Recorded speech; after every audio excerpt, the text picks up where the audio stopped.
Welcome to Boomerang TV. My name is Susie Anywat, and today we're going to interview a South Sudanese technologist, human rights campaigner with over 7 years of experience in ICT and digital rights advocacy, executing projects in Sudan, South Sudan, Cameroon, Ethiopia, and Kenya. He as well heads Defy Hate Now South Sudan, an organization that focuses on promoting digital rights and creating a framework for increasing trust between stakeholders and communities in Africa.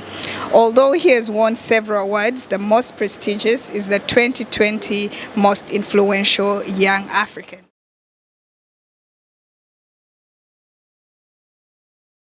I am a technologist by training. I trained as a network engineer, and I worked in the field of web and networks kind of like development. I did that in the private sector and also as well as in a bit of public sector for about 3 to 4 years before I ventured into human rights and kind of digital rights. So yeah, I'm a South Sudanese, I'm 31. I spend a lot of my time working on projects that focuses on technology, human developments, and human rights.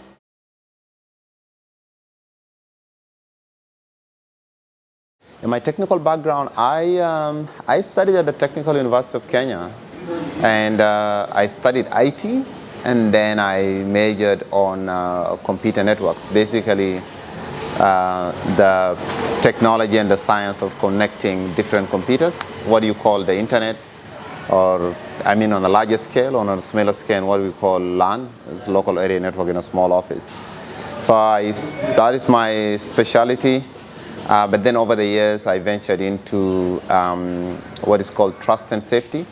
That's seeing how technology, how the use of technology can be, can reduce the spread of harm, both online and offline.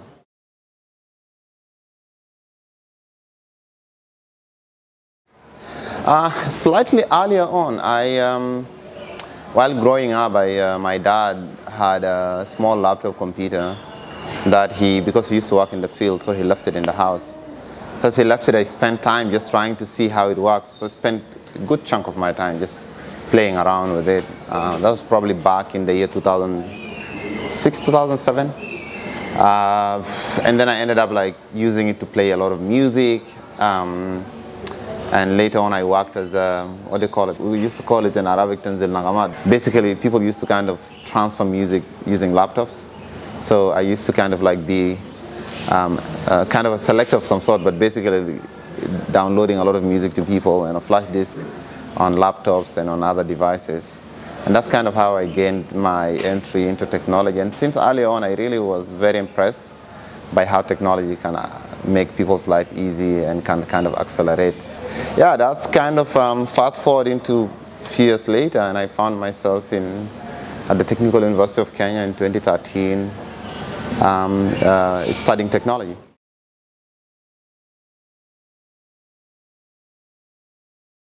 Digital rights, I think it's a slightly newer framework, a paradigm in kind of discussing rights.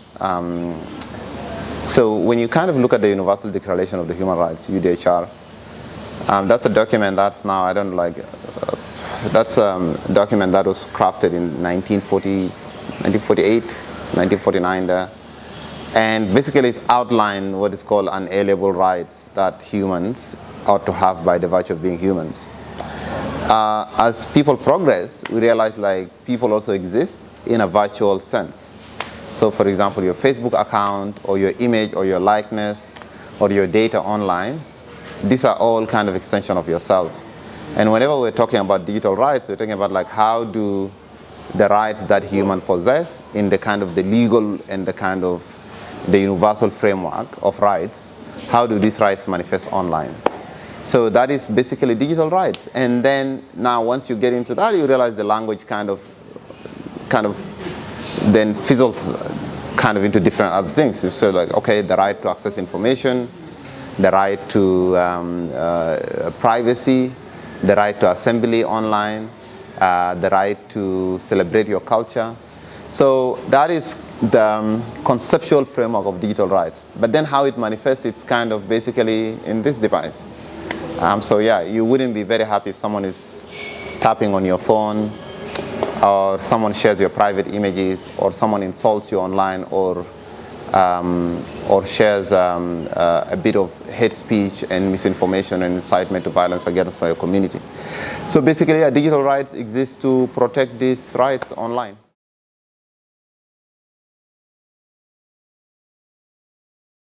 I mean, that's, there is a report that was published, I think like 2 months ago, on kind of the state of kind of like digital rights and stuff like that in South Sudan. South Sudan is, we're kind of like, we're a bit low in that. I would say probably like, 4 out of 10. And there is a reason for that. I've been involved, actually in South Sudan digital rights, I've been involved in this for quite some time, not too long, but like since 2017, 2018 and what. And I've kind of like, I co-founded the South Sudan Internet Governance Forum. We organized few meetings on that. I also participated in writing few reports on the issues of digital rights in South Sudan. But then what are the issues? Like in South Sudan, the major issues are few. The biggest issue in South Sudan is access to information and access to technology. Because you realize like the mobile, when you look at the kind of the electrification in South Sudan is probably less than 5%, probably like 3%, let me say. That's just Juba, parts of the central Juba. And then you have issues of now access to technology, when we say access to devices, and then access to communications. So a lot of the country is actually offline, and those who are online, they are online on probably 2G, 3G, they don't have the full access. And I think that's the biggest drawback to South Sudan's kind of digital rights, because when you look at countries like Kenya, internet penetration is probably like 90-something%. Mobile money penetration is also around 80%. So you find that everyone is enabled to kind of participate in the digital economy. But in South Sudan, mobile, when you look at access to banking and mobile money, it's kind of like very low. There's just recently MTN and Mgrush, but they're barely anywhere across the country. So for South Sudan to kind of probably rise on that scale, more investment on infrastructure, fiber, mobile technology, electrification, e-commerce, and the rest of this e-government, those are the things that can kind of make a country rank a bit high.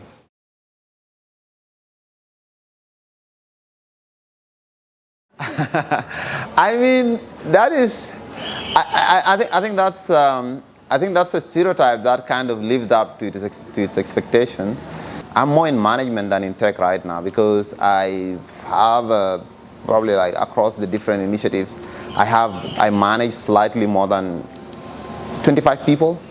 So it's a lot of work. So whenever your work scales to that level, you realize you spend a lot of your time writing proposals and interviewing people and doing teams troubleshooting of issues, more so than you do in technology. Yeah, but it's true. When you start in tech, there is a 10,000 hour rule. For you to get good at something, you need to spend at least like 10,000 hours just practicing. So then when you start, usually you kind of obsess, you spend like longer hours, you work at night, you work during the day and what. So that kind of just renders you slightly less social than other people would. And I think I did much of that, and I still do. But I think this is the kind of thing that you say, but I don't think there is pride in it. I don't think anyone should pride themselves in being less social or probably less romantic.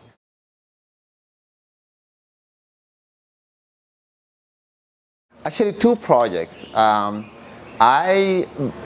I finished my university studies back in the year 2015, late 2015, I got a project, and by then the project wasn't that hard when I look at it now, but like given the experience that I have, because I was just like out of uni, and then it was myself and a friend of mine, Samuel Mulunge, if you're hearing this.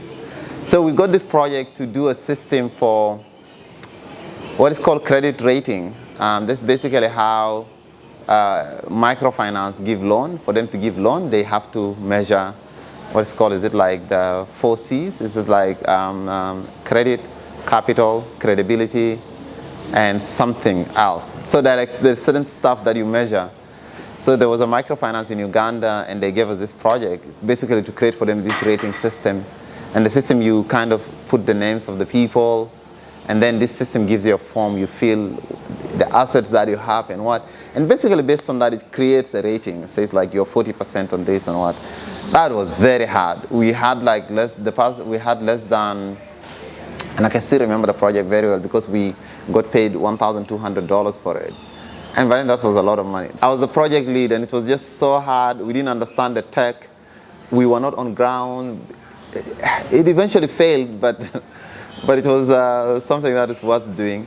I think the second project that I found really hard is I did a project in Ethiopia to do, that is prior to the Tigrayan War in 2021. And the project was basically, I think the war was like later that year. The project was basically to try to monitor hate speech online and also prevent the spread of violence online. If anyone knows about Ethiopia, Ethiopia is a federal ethnic state. That means they have several federal regions, and these regions are primarily organized based on ethnicities. So you have the Oromo, you have the Tigray, you have the Somali, what do you call them? The Amhara and the rest. And that bond kind of like fractured over time. And then at the height of the COVID-19 elections and what, so I was running this project, and then in the middle of this project, these people started a war. The election didn't happen as planned. There was COVID-19, and then there was just like all-out conflict. And I was here sending weekly reports to my to the project donor by then. It's a very notable big company. You could hear like today, like dead bodies, whatever, things were shared online, refugees and what. Yeah, and that's another project that I did also, and it failed. Yeah, it failed, but it just taught me a lesson that there are some things that are beyond your control.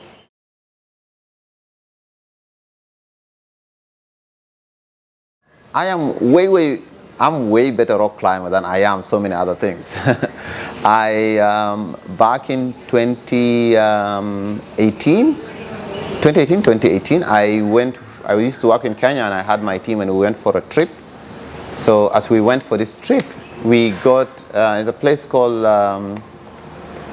it's in Naivasha. There's a place called Fisher's Rock. So it's a very touristy rock climbing. They give you rope, but the climb is not very hard.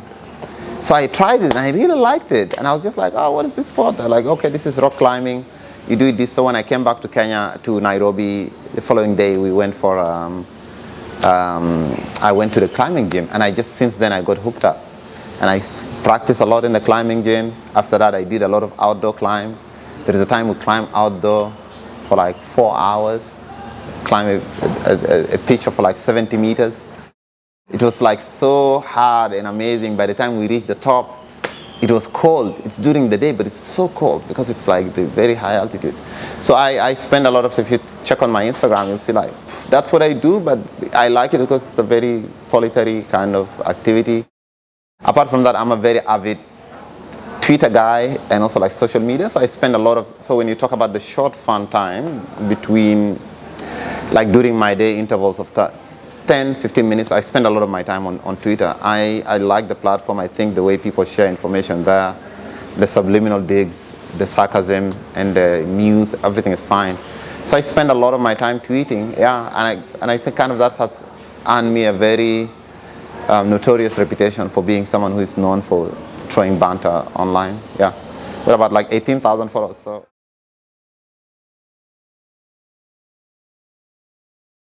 Most of the time now, a lot of my work is spent on leading projects that have on a minimum 5 to 6 people.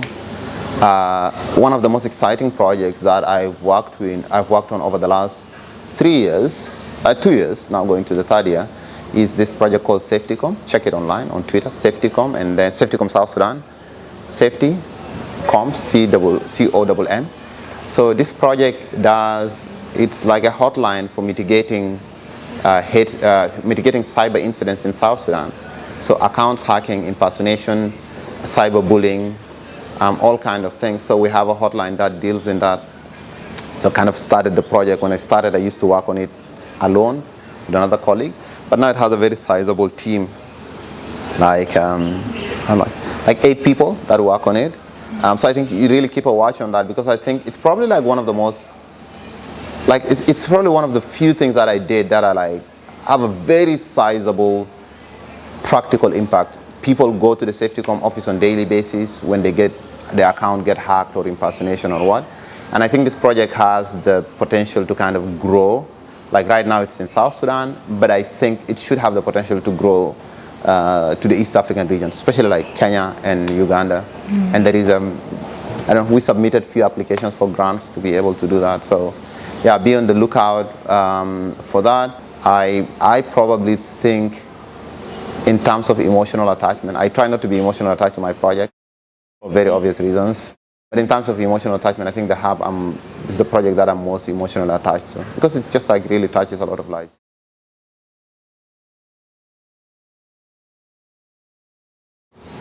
I think definitely when it comes to South Sudan, like from my end, I think in South Sudan, like there are like probably I can say like 3 main challenges. It's like the market is a bit nascent, so it hasn't developed that much. And that implies that the size of the market is small. So by best estimates, you can get like 500 views, 1,000, let me say. But is that really a function of that your video is not good, or is a function of that like, oh, like actually the size of the market in terms of consumption of content is very small in South Sudan. So then that means when you have, it is just like the river. If the river dries up, nothing floats. And if the river fills, everything floats. So when you see markets like Uganda and Kenya, everything that you produce, probably you have access to 20 million consumers who can consume your content. And I think that's the biggest challenge in South Sudan. In tech, the market penetration of tech is very low. So anyone who is doing mobile money, anyone who's doing taxi app, or anyone who's doing content like you're doing, you're just affected by the slow and the smaller market scale. Uber charges what? I mean, let me say 12 to 15% per ride. That's the Uber company. I mean, that's not a lot of money if you do a ride for $10 and what. But Uber makes its money because like when you go to San Francisco or to where, there are probably like 100,000 people, 300,000 people who use an Uber per day. In South Sudan, if you want to make such an economy of scale, you don't have the market to absorb that. And I think the second problem is a question of policy and the rule of law. Like one person says you want this, you need this license, another person says you need that license, you need this other license, and then the rule of law does not prevail, or there is no clarity, and that makes a lot of investors shy of investing in such a country. Like one of the things I was discussing with the World Bank, told me, Nelson, like a lot of investors will not come here. You don't have very clear land laws, so that you don't have a lot of laws on bankruptcy, on so many issues that even data protection. So if these frameworks do not exist, investment will be hard. The third problem is on human capital. And that actually affects me personally because I hire a lot. Whenever you hire, you find that in South Sudan, the pool of talent, especially in very specialized areas, is very small. And then when you get people who are very skilled, the market pushes them to the highest bidders, and that means a lot of the skilled young people end up working for, there's no problem with that, for oil companies or for the UN or for the rest. Smaller companies like us are not able to tap into that talent. And when we nurture that talent and we groom them, they get poached by other people. So that is just a very big problem. Unlike in Uganda and Kenya, their problem is actually oversupply of skilled labor that is not finding places to absorb them. Here, we have undersupply.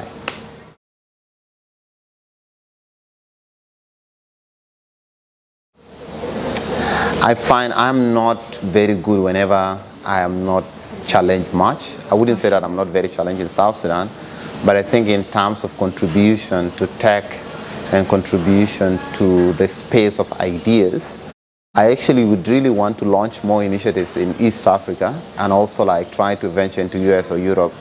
I think probably like some of the ideas that I have might have more listening, I still do right now. They have actually more listening ears in probably the West and in some regions than they do in South Sudan. And I mean, that is, it is what it is, but I would also want to spend more time in those countries.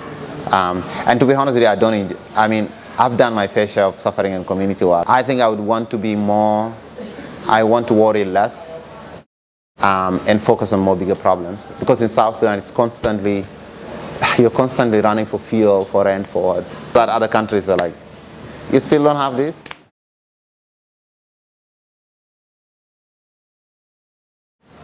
Kind of, I don't know, like, not anti-motivational speaking.